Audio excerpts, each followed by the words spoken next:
Hello guys, ayo siapa di antara kalian yang habis menggoreng terus minyaknya masih dibuang ke wastafel seperti ini? Guys, tahukah kamu ternyata minyak pada umumnya itu akan berubah menjadi padat setelah dia dingin. Jika bercampur partikel sampah non air lainnya, lemaknya dapat menempel pada saluran pipa dan menyebabkan penyumbatan gitu guys.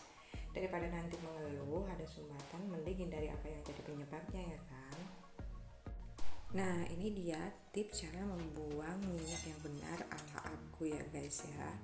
Pertama-tama tuang dulu bekas minyak jelantah itu ke suatu wadah, kemudian biarkan itu menjadi dingin. Jika masih ada sisa-sisa minyak yang menempel di wajan atau panci, kalian juga jangan lupa untuk membersihkannya memakai tisu. Bersihkan ke seluruh bagian sampai benar-benar bersih. Kemudian tisunya yang buat ngelap itu taruhlah di tempat sampah atau ditaruh di plastik yang tersendiri gitu guys. Pokoknya dibikin sampai benar-benar sisa minyak yang menempel di wajan itu hampir sudah enggak ada.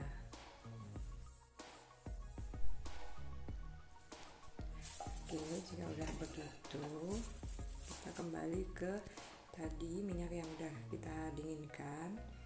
Kita masukkan ke dalam wadah botol kosong. Kalian bisa memakai kaleng atau apapun. Yang penting ada tutupnya ya guys, supaya enggak nanti tumpah-tumpah kemana-mana. Nah, kalau udah terkumpul seperti ini dalam botol kosong atau mungkin banyak, kalian bisa tukerin ke bank sampah untuk didaur